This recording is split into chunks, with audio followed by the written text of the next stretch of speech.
नमस्कार, आप देख रहे हैं सनराइज ब्रेकिंग न्यूज। आइए देखते हैं सुबह की ताजा खबरें। झारखंड हाईकोर्ट में आज सुनवाई हुई है। झारखंड सरकार की ओर से बनाई गई नई उत्पाद नीति के खिलाफ दाखिल याचिका पर सुनवाई की गई।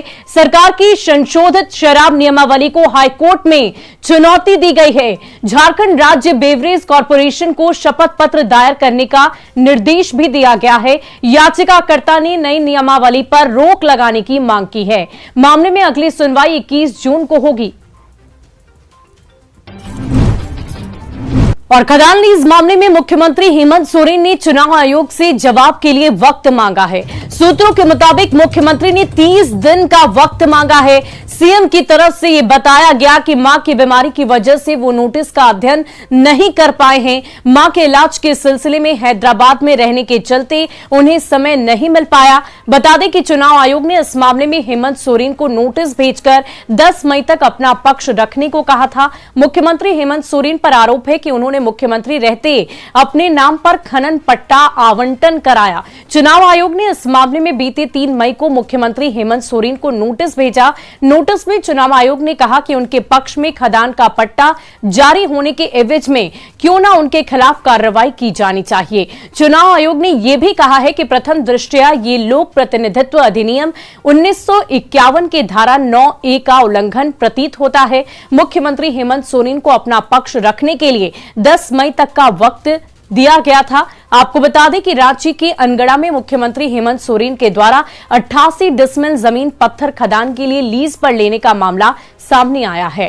पूर्व मुख्यमंत्री रघुवर दास ने इस मामले का खुलासा करते हुए मुख्यमंत्री के साथ साथ खनन मंत्री होने के बावजूद अपने नाम पर खदान लीज लेने के मामले को पद का दुरुपयोग बताया था। साथ ही ये भी कहा कि ये लोक प्रतिनिधित्व अधिनियम 1951 की धारा 9A के दायरे में आता है। इसके तहत मुख्यमंत्री हेमंत सोरेन की सदस्यता को रद्द कर देना चाहिए। ये जानकारी है कि सीएम हेमंत को 10 दिनों का समय निर्वाचन आयोग की तरफ से दिया गया है। 10 दिनों में सीएम हेमंत सोरेन को जवाब देना होगा। खनन पट्टा मामले में उन्हें जल्द से जल्द 10 दिनों के भीतर जवाब देना ही होगा। बता दें कि हेमंत सोरेन ने 30 दिनों की मोहलत मांगी थी, लेकिन आयोग की तरफ से उन्हें 10 दिनों का वक्त दिया गया है और 10 दिनों के भीतर सीएम हेमंत सोरेन को जवाब देना होगा।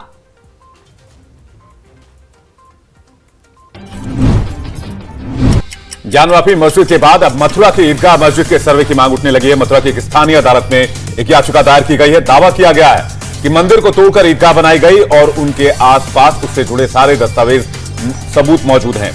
ईदगाह कमेटी ने याचिका पर सवाल उठाए हैं। ईदगाह कमेटी का कहना है कि कोर्ट ने तय नहीं किया है कि यह मेंटेनेबल है कि नहीं। लखीमपुर कांड के मुख्य आरोपी आशीष मिश्रा की हेकड़ी की तस्वीर सोशल मीडिया पर वायरल हो रही है। आशीष मिश्रा की आज कोर्ट में पेशी थी। पेशी के लिए जब पुलिस कोर्ट ले जा रही थी, आशीष मिश्रा लगातार अपनी मूंछों पर ताव देता नजर आया। लखीमपुर कांड में आशीष मिश्रा पर आरोप तय होने थे, लेकिन सुनवाई 24 मई तक के लिए टाल दी गई है। लखीमपुर खीरी कांड में आशीष मिश्रा समेत 14 आरोपियों में से 13 आरोपी जिला जेल में बंद हैं। गली में पत्थर फेंके, छत से पत्थर फेंके, जो भी सामने आया उसे निशाना बनाया। यह तस्वीर यूपी के मेरठ की है, जहां एक ही समुदाय के 2 पक्षों के बीच जमकर पथराव हो गया। पथराव का यह वीडियो सोशल मीडिया पर वायरल हो रहा है, जिसके बाद पुलिस ने खुद मामले में संज्ञान लिया और एफआईआर दर्ज कर 6 से 7 लोगों को जेल भेज दिया है। पुलिस का कहना है कि वीडियो के आधार पर लोगों की पहचान की जा रही है ताकि उन पर सख्त कार्रवाई की जा सके। राजस्थान के भरतपुर में 2 समुदायों में पत्थरबाजी से तनाव पैदा हो गया है। बुद्ध की हाट में जश्न को लेकर बवाल हुआ। एक गुट ने दूसरे के धार्मिक स्थल पर पत्थरबाजी की तो दूसरे गुट ने 2 बाइकों को तोड़ डाला। दरअसल दोनों गुटों के बीच 2013 में झगड़ा हुआ था, जिसके बाद कोर्ट ने एक गुट को आरोपों से बरी कर दिया था। ये लोग इसका जश्न मना रहे थे कि दूसरे गुट ने हमला कर दिया। पुलिस ने 2 लोगों को हिरासत में लिया है। वहीं कोलकाता में आज चुनाव के बाद हुई हिंसा के पीड़ितों के साथ बीजेपी डेलीगेशन राज्यपाल जगदीप धनखड़ के साथ मिला और ज्ञापन सौंपा।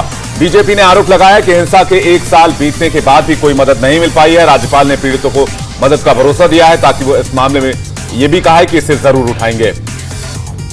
यूपी की तरह उत्तराखंड में भी बुलडोजर कार्रवाई लगातार जारी है। हरिद्वार में अवैध कॉलोनियों पर बड़ी कार्रवाई की गई। प्रशासन के मुताबिक चेतावनी जारी करने के बाद भी भूमाफियाओं पर कोई असर नहीं पड़ा, न ही अवैध अतिक्रमण हटाया गया, जिसके बाद प्रशासन ने अवैध निर्माण और कब्जे को तोड़ना शुरू कर दिया है।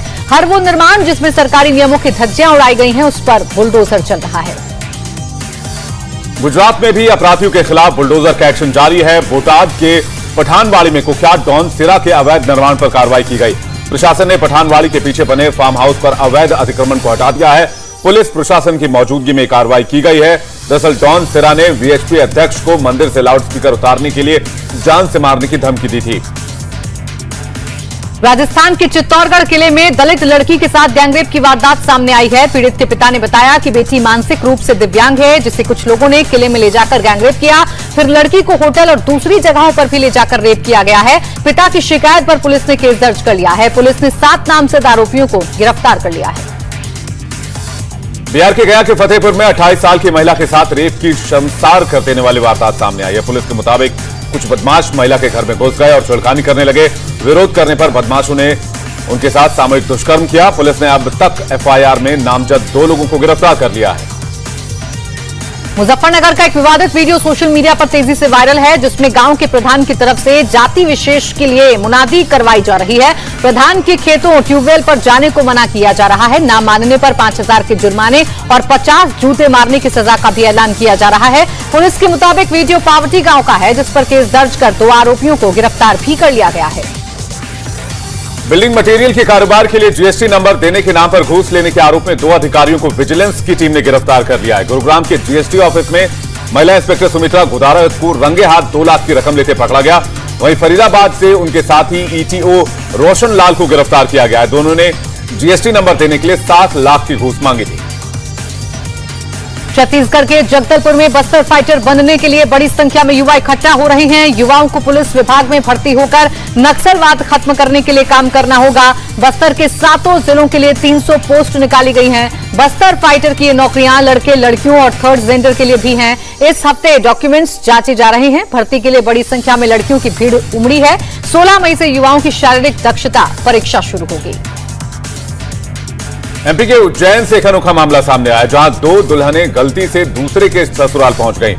जिले के असलाना गांव में 2 बहनों की एक ही मंडप में शादी हो रही थी, जहां फेरों के वक्त अचानक लाइट गुल हो गई, जिससे दोनों दुल्हनों की अदला बदली हो गई। शादी की रस्म के बाद जब वो ससुराल पहुंची तो घूंघट उठाई रस्म के दौरान एक दूल्हे को हकीकत पता चली, जिसके बाद हंगामा मच गया। बाद में दोनों परिवारों में समझौता हुआ, जिससे दोनों जोड़ों को फिर से 7 फेरे दिलवाए गए। हापुड़ का एक चौंकाने वाला वीडियो वायरल हो रहा है, जिसमें कुछ छात्र अपने स्कूल परिसर के अंदर ईंट ले जाते दिखाई दे रहे हैं। सभी छात्रों ने स्कूल यूनिफॉर्म पहनी है। खबर के मुताबिक वीडियो शाहपुर चौधरी गांव के प्राइमरी स्कूल का है, जहां स्कूल के पुराने कमरे को तोड़ा गया था, जिसकी फैली ईंटों और मलबे को छात्रों से उठवाया जा रहा था। डीएम ने इस पर सख्त एक्शन लेते हुए प्रिंसिपल को सस्पेंड कर दिया है और जांच करने का आदेश दिया है। रेलवे ने छोटे बच्चों के साथ सफर करने वाली महिलाओं का सफर आसान बनाने का कदम उठाया। रेलवे अपने यात्रियों को बेबी बर्थ के नाम से एक फोल्डेबल सीट की सुविधा देगा। फिलहाल इसका ट्रायल किया जा रहा है। लखनऊ से चलने वाली एक ट्रेन के कोच में इस सीट को लगाया गया, जिसकी तस्वीरें हम आपको दिखा रहे हैं। इसे जरूरत के मुताबिक मेन सीट से जोड़ा या हटाया जा सकता है। ट्रायल सफल होने पर इस सीट को दूसरी ट्रेन में भी लगाया जाएगा। बेबी बर्थ के लिए रेलवे यात्रियों से एक्स्ट्रा चार्ज नहीं लिया जाएगा।